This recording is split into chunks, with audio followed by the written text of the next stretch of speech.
Brought to you by TechnoSpark 20 series smartphones. रोजगारी बढ़ रही है, उनको बताइए कि रोजगार का जो है इतना है।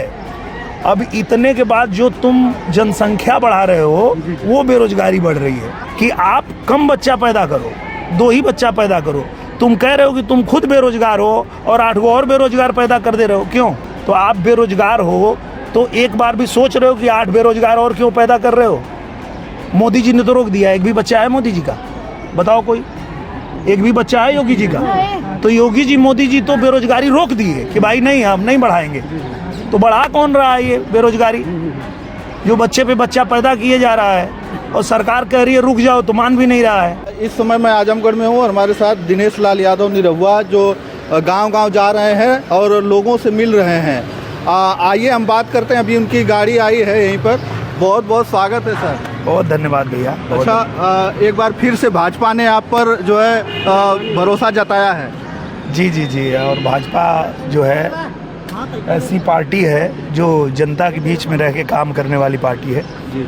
और हम लोगों को भी जब अवसर मिला तो 1 साल हम लोग यहाँ रह के काम किए, इसलिए फिर से एक बार अवसर मिला है। अच्छा, इस बार धर्मेंद्र यादव जी एक बार फिर से आए हैं, कह रहे हैं कि लगातार कि नहीं, अब पिछली बार तो हो गया लेकिन इस बार जीत उनकी है।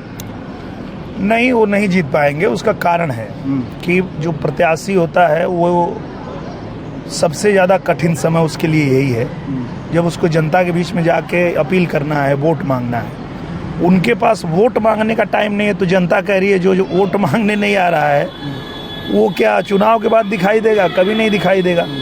ये लोग 19 में जीत के भाग गए, 22 में हार के भाग गए। हम लोग 19 में हारे तो भी यहाँ रह के काम किए और 22 में जीते तो भी यहाँ रह के काम किए। इसलिए ये जनता हमारे साथ है और इसलिए हमको एक और मौका मिल रहा है। अच्छा, विजय लाल यादव जी आपके भाई हैं और लगातार उनका वीडियो वायरल हो रहा है, आपके बहुत जो है खिलाफ बात कर रहे हैं। वो अपनी अपनी नीयत होती है, अपना अपना विचार होता है। हम इस नीयत से चुनाव लड़ रहे हैं कि हमको प्रधानमंत्री जी को एक बार फिर से प्रधानमंत्री बनाना है जो इस देश का बहुमत चाहता है। और उनकी नीयत ये है कि उनको किसी को बनाना नहीं है, प्रधानमंत्री को रोकना है, इसलिए वो लोग मेहनत कर रहे हैं। पर जब पूरा देश प्रधानमंत्री जी को बनाना चाहता है तो इन लोगों की मेहनत बेकार ही हो जाएगी, कोई मतलब नहीं होगा उनकी मेहनत करने का। वो खुद मांग रहे थे टिकट गाजीपुर से, उनको टिकट देना चाहिए था। मैं तो यही बात कहता हूँ, बार बार कहता हूँ कि जब भी किसी यादव को लड़ाना होता है तो उनको अपने घर से भेजने की आवश्यकता नहीं है। यहाँ विजय लाल यादव हैं, यहाँ पारसनाथ यादव हैं, यहाँ एक से एक यादव हैं, यहाँ राम दर्शन यादव हैं, यहाँ दुर्ग विजय यादव हैं, बहुत यादव हैं जो अच्छा चुनाव यहाँ रह के लड़ेंगे, हारेंगे चाहे जीतेंगे, रह के काम करेंगे। पर वो समाजवादी पार्टी है ही नहीं, वो परिवारवादी पार्टी है, वो अपने परिवार के बाहर देखती नहीं है। तो विजय लाल यादव को इसीलिए टिकट नहीं मिला और कभी मिलेगा भी नहीं। नेताजी ओम प्रकाश राजभर जी हैं और राजभर जी जिस तरह से बीजेपी के साथ में है और बीएसपी ने भी यहाँ पे राजभर प्रत्याशी उतार दिया है, क्या फायदा होगा, क्या नुकसान होगा आपका? मुझे लगता है कि देखिए, हम लोग सभी समाज का काम करते हैं, सबकी बात करते हैं, सबका विकास करते हैं, सबका सम्मान करते हैं। इस आजमगढ़ में अगर हम लोग विश्वविद्यालय बनवाए हैं तो महाराजा सुहेलदेव जी के नाम पे बनवाए हैं। वो लोग तो सिर्फ नाम इस्तेमाल करते हैं, हम लोग सम्मान करते हैं। आज देखिए, हमारे प्रधानमंत्री जी ने बाबा साहब के 5 स्थलों को पंच तीर्थ स्थल के रूप में विकसित करके और बाबा साहब का भी सम्मान किया है, राजा सुहेलदेव का भी सम्मान किया है। तो हम लोग तो वो लोग हैं कि जिनके साथ सब लोग हैं, सबका साथ सबका विकास। सवाल ये उठ रहा है कि जिस तरह से सबका विकास, सबका बात की जा रही है, लेकिन जो सहारा में बहुत सारे लोगों का पैसा फंस गया है। आज भी लोग दिन रात रो रहे हैं, कह रहे हैं कि मोदी जी आए, लेकिन सहारा वालों का अभी तक कोई कुछ निकाल नहीं पाया। जिनका पैसा था वो फंस गया, अभी तक वो कुछ लौटा नहीं था। अब तो वो कोर्ट का विषय होता है, अगर वो मामला कोर्ट में होगा और कोर्ट से फैसला आने के बाद उनका पैसा मिलेगा। कोई भी व्यक्ति कानून से बड़ा नहीं होता है। अगर कोई ऐसा कंपनी है या कोई व्यक्ति है किसी का पैसा ले लिया है और वो नहीं दे रहा है तो वो निश्चित रूप से कोर्ट में गए होंगे और कोर्ट जो फैसला करेगा वो फिर उनकी प्रॉपर्टी बेची जाएगी उनका है ना हर जगह, वो सब बेच के और उनको मिलेगा, निश्चित मिलेगा। समाजवादियों का आरोप होता है कि हमेशा जो है कि बीजेपी बस नामकरण करती है, क्योंकि जो अभी एयरपोर्ट का उद्घाटन हुआ है उस पर मुलायम सिंह ने सब कुछ करवाया था और पहले भी पट्टी पर जो है कि हवाई जहाज उतर चुकी थी, तो फिर जो है कि इनका उद्घाटन करने का मतलब क्या है? मतलब बस नाम बदलने का मतलब क्या है? नहीं, मतलब है भैया, आप जाके उनको बताइएगा कि मतलब क्या है। पहले उन्होंने अपने लिए बनाया था कि वहाँ वो हेलीकॉप्टर से उतरेंगे, वो जहाज से उतरेंगे, उनका वो अपना हवाई अड्डा बना था। लेकिन जब हम लोगों को मौका मिला तो हम 1 साल दौड़ भाग किए और जनता के लिए लाइसेंस मांग लिए, लाइसेंस मिल गया कि अब यहाँ से जनता के लिए जहाज उड़ेगी। ये अंतर है, हम लोग जनता के लिए काम करते हैं, वो लोग सिर्फ अपने लिए काम करते हैं। मंदुरी की ठीक बगल में खिरिया बाग है, वहाँ पे कई सालों से लगभग आंदोलन चल रहा है, वहाँ पे आप भी कभी नहीं गए और लोग बार बार सोचते हैं कि दिनेश जी इस बार एक बार आए, कम से हमसे बातचीत करें और अंतर्राष्ट्रीय हवाई अड्डा बनाने की बात करते हैं। लोग विस्तारीकरण को रोकना चाहते हैं, ऐसे क्यों? मुझे लगता है कि जो लोग सच में किसान हैं वो लोग हमसे मिले, हमारी मुलाकात हुई और बात भी हुई, तो उनको जिन लोगों ने भ्रमित किया था या जो लोग उनको बहकावे में लिए थे, वो लोग हैं जो चाहते हैं कि एयरपोर्ट उनके खेत की तरफ घूम जाए ताकि उनको पैसा मिल जाए, इसलिए उनको भुलावे में रखे थे।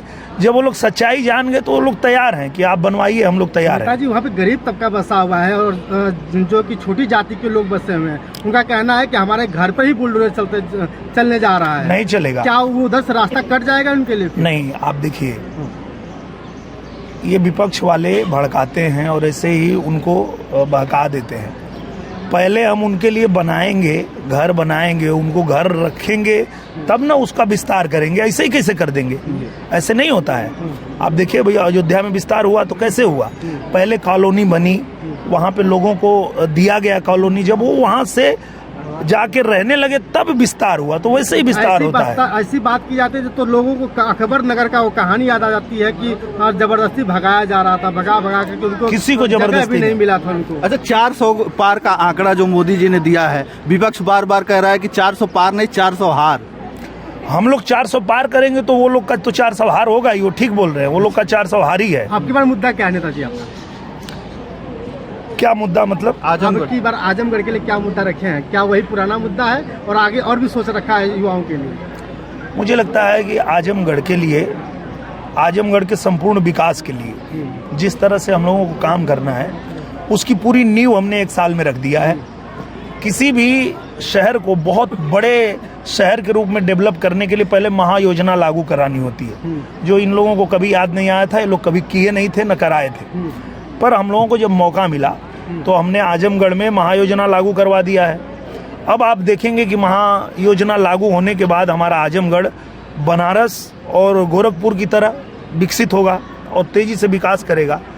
उसके अलावा देखिए, अभी आजमगढ़ में रिंग रोड बनवा रहा हूँ, अंतर्राष्ट्रीय हवाई अड्डा बनाना है, तो ये सारी चीज़ें करनी है। और विकास जो होता है वो एक दिन की प्रक्रिया नहीं होती है। आपको अगर विकास देखना है कि भाजपा में और सपा में क्या अंतर है, ये देखना है, तो एक गांव हमने गोद लिया है जिसका नाम है हरिहरपुर। आप उस हरिहरपुर के गांव में जाइए, उसकी सड़क देखिए, उस गांव के लोगों से बात करिए, वहां का विद्यालय देखिए कैसा है, क्या क्या वहां पैसा आया 1 साल में, कितना करोड़ आया है उस गांव में, ये देखिए। और फिर इन लोगों ने जो गांव गोद लिया था, एक बार वहां भी जाइएगा और खुद भी देखिएगा और जनता को भी दिखाइएगा कि क्या अंतर है, आपको पता चल जाएगा। आखिरी सवाल नेताजी, जो कि युवाओं पर है, कह रहे आप हमेशा कहते रहे कि मैं मोदी जी के संपर्क में रहता हूँ, योगी जी के संपर्क में रहता हूँ, तो इन जो युवा आजकल पढ़ लिख करके बेरोजगार हैं, क्या उनके लिए रोजगार की व्यवस्था की जाएगी? सरकारी नौकरी विशेष स्तर की बात कीजिए। हाँ, सबसे पहले तो आप मुझे बताइए कि भारत में सरकारी नौकरी है कितनी? जी बताइए, आप बताइए। हमें तो लगता है कि आप सरकारी नौकरी मांग रहे हैं ना? पिछली भर्तियों में जो कि पिछली सरकार में हमेशा भर्ती निकलती रही है। रेलवे में रुकिए भाई साहब, पहले मेरे सवाल का आप दोनों जवाब दीजिए, क्योंकि आप जो झुंझुना लेके आए हैं उसके बारे में आपको खुद ही जानकारी नहीं है। आप बताइए, भारत में कितनी सरकारी नौकरी है? बहुत सारे पद तो रिक्त भी है। अरे कितने भाई बताओ ना, वही तो पूछ रहा हूँ। जी, अब आपसे बेहतर कौन जान सकता है? अच्छा, बस पूरे भारत में 80 लाख सरकारी नौकरी है और आपको लगता है कि वही 80 लाख लोगों को नौकरी देने से सबको रोजगार मिल जाएगा? तो 140 करोड़ में 80 लाख को अगर सरकारी नौकरी मिल गई, बाकी कहाँ जाएंगे? तो बाकी कौन सा रोजगार करेंगे बताइए आप? यही तो लोगों दर्शकों को बताना तो जरूरी है ना। आपको बताना है ना। आप ही बोले ना कि विशेषकर सरकारी नौकरी, आप सिर्फ सरकारी नौकरी को बताते हो कि यही रोजगार है। यही रोजगार नहीं होता। रोजगार वो होता है जो प्रधानमंत्री जी दे रहे हैं। प्रधानमंत्री जी आपको स्वनिधि योजना दे रहे हैं, विश्वकर्मा योजना दे रहे हैं, आपको कृषि योजना दे रहे हैं। आप किसी भी योजना में आप पढ़ लिख लिए हैं तो आप लाख 2 लाख जितना आपको चाहिए आप सरकार पैसे देगी। आप अपना रोजगार कीजिए। ऊपर से 30% सब्सिडी देती है सरकार, ऊपर से 0% ब्याज है, ब्याज नहीं लगने वाला है। इसको कहते हैं रोजगार। अब आप लोग क्या लेके चलते हैं कि सरकारी नौकरी ही खाली रोजगार है। तो भाई साहब, अगर सरकारी नौकरी 80 लाख है, सिर्फ 80 लाख यादव को ही दे दोगे तो भी 22 करोड़ यादव बेरोजगार रहेंगे। तो ये फालतू का सवाल आप लोग अब छोड़ दीजिए और ये जान जाइए कि सिर्फ सरकारी नौकरी रोजगार नहीं होता है। रोजगार वो भी होता है कि अभी आजमगढ़ में एक पिज़्ज़ा हट खुला, उस पिज़्ज़ा हट का मैं गया था ओपनिंग करने, तो वहाँ पता चला कि 20 लोग वहाँ रोजगार कर रहे हैं। वो रोजगार नहीं है। आप अभी हैं कैमरा चला रहे हैं, ये भाई साहब माइक पकड़े हैं, ये रोजगार नहीं है। तो करेंगे तब ना। और जो लोग आपको ये कहते हैं कि इस देश में बेरोजगारी बढ़ रही है, उनको बताइए कि रोजगार का जो है इतना है। अब इतने के बाद जो तुम जनसंख्या बढ़ा रहे हो वो बेरोजगारी बढ़ रही है। तो उसको रोकने का प्रयास तो मोदी जी कर रहे हैं, सरकार कर रही है। और जब वो नियम लेके आना चाहती है कि आप कम बच्चा पैदा करो, 2 ही बच्चा पैदा करो, तुम कह रहे हो कि तुम खुद बेरोजगार हो और 8 गो और बेरोजगार पैदा कर दे रहे हो। क्यों? खुद तुमको अपना पेट पालने नहीं हो रहा है, तुम कह रहे हो कि हम बेरोजगार हैं। तो आप बेरोजगार हो तो एक बार भी सोच रहे हो कि 8 बेरोजगार और क्यों पैदा कर रहे हो? मोदी जी ने तो रोक दिया। एक भी बच्चा है मोदी जी का? बताओ कोई एक भी बच्चा है योगी जी का? तो योगी जी मोदी जी तो बेरोजगारी रोक दिए कि भाई नहीं, हम नहीं बढ़ाएंगे। तो बढ़ा कौन रहा है ये बेरोजगारी? जो बच्चे पे बच्चा पैदा किए जा रहा है और सरकार कह रही है रुक जाओ, तो मान भी नहीं रहा है। तो बेरोजगारी रोकना है तो थोड़ा सुनिए, सरकार की भी सुनिए। चलिए, शुक्रिया नेता। हाँ, धन्यवाद।